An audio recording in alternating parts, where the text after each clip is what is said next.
Bonjour tout le monde, dans cette séance on va voir comment on procède pour implémenter le Builder Design Pattern en utilisant le projet Lombok ainsi que l'utilisation de var, val et @sneakythrows de Lombok.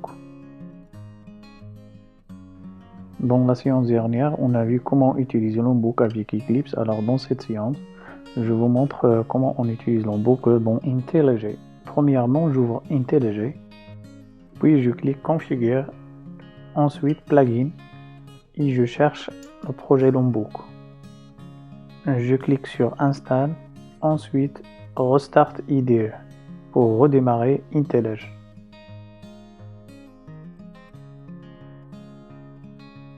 Je clique Create New Project, puis je choisis un projet Maven et j'attends un peu.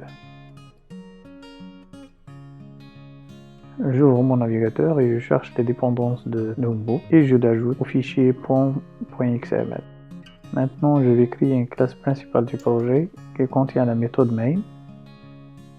Alors, pour illustrer l'utilisation de Builder Design Pattern, on va imaginer une classe avec un nombre assez important d'attributs comme la classe Student qu'on va créer. Cette classe contient 5 attributs: First Name, Last Name, Address, Phone et Âge.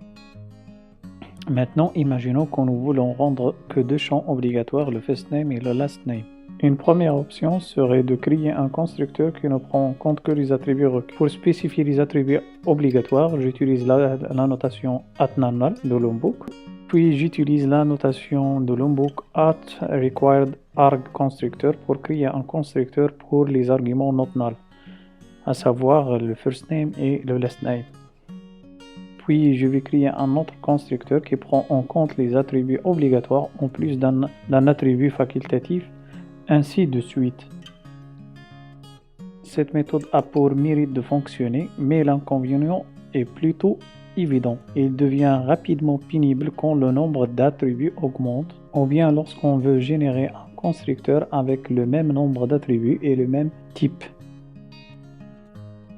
Alors, pour surpasser ce problème, la méthode la plus simple est de mettre en pratique un design pattern appelé Builder. Premièrement, je vais utiliser la notation @guitar pour générer les guitares de ces attributs. Puis je vais créer un constructeur privé, ce qui empêche la création d'un objet en faisant appel à new.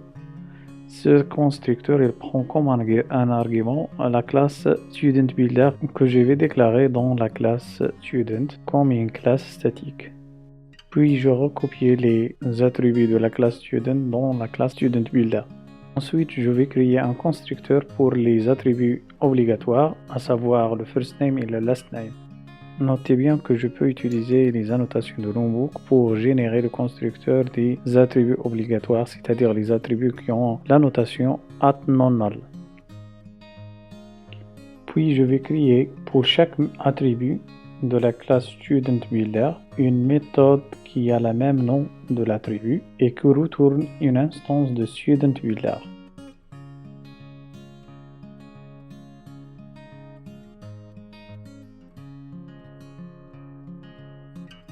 Puis j'utilise la notation @toString de Lombok pour redéfinir la méthode toString de la classe Student. Alors, pour créer une instance de la classe Student, j'ouvre la classe principale. Dans la méthode main, je déclare une variable st de type Student qui est égale newStudent.StudentBuilder et j'indique les attributs obligatoires. Et pour initialiser les attributs facultatifs, je peux utiliser .adresse, .age ou bien .phone. Jusqu'à maintenant, on a seulement initialisé notre instance, mais on n'a pas la retournée. Pour ce faire, on va créer une méthode build qui nous retourne l'instance créée. Enfin, pour afficher le contenu de mon instance, j'utilise la méthode system.output.println de mon instance, puis j'exécute le code. Comme vous remarquez dans la console de IntelliJ, j'ai bien mon instance que j'ai créée, le first name Ahmed, last name Saïd, adresse, le phone et l'âge. Comme vous voyez, on a facilement surpassé le problème qu'on a déjà décrit. Mais en utilisant le projet Lombok, l'implémentation est très facile que ça. D'abord, je supprime le code qu'on a créé, puis j'ajoute la notation @builder de Lombok. Cette annotation va nous générer la classe StudentBuilder avec un constructeur sans paramètres. Alors, pour créer un constructeur avec les deux paramètres obligatoires, je veux créer la méthode builder qui retourne une instance de StudentBuilder. Et j'utilise la notation @allArgConstructor de Lombok pour générer un constructeur pour tous les paramètres. Maintenant, j'adapte mon code pour qu'il bien fonctionne. Au lieu d'utiliser StudentBuilder, j'utilise Builder, puis j'exécute mon code.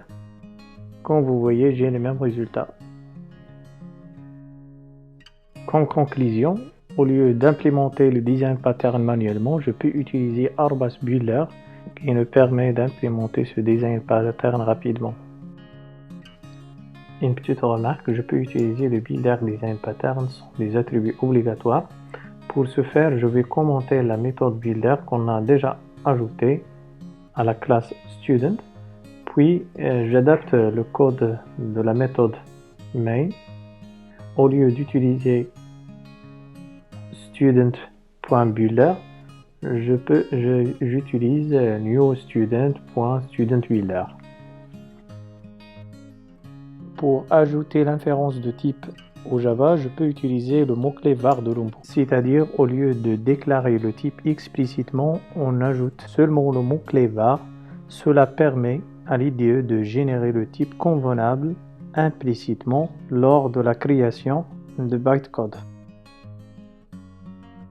On peut utiliser aussi le mot-clé var avec tous les types de Java, simples ou complexes.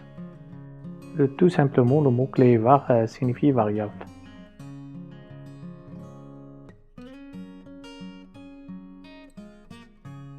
Pour déclarer une constante en Java, on procède par la syntaxe suivante. Final, le type, l'identificateur égale la valeur, point virgule. Ou bien je peux utiliser le mot-clé val du projet Lombok, l'identificateur égale la valeur, point virgule. Pour tester, je vais essayer de modifier la valeur de C. Alors C est égal à 18. Puis j'exécute mon programme. Comme vous voyez, il m'affiche erreur. La ligne 18, Java cannot assign a value to final variable C. Notez que val signifie value ou bien valeur en français. En plus de tout ce qu'on a dit, Lombok nous permet de gérer aussi les exceptions Java. Supposons qu'on a une méthode qui déclenche une exception de type IOException. Alors pour gérer cette exception ou bien n'importe quelle exception en Java, au lieu d'utiliser le type d'exception, on peut utiliser ça tout simplement la notation @NikiThrows de Lombok. Merci pour votre attention. Si vous avez des questions, posez-le dans les commentaires.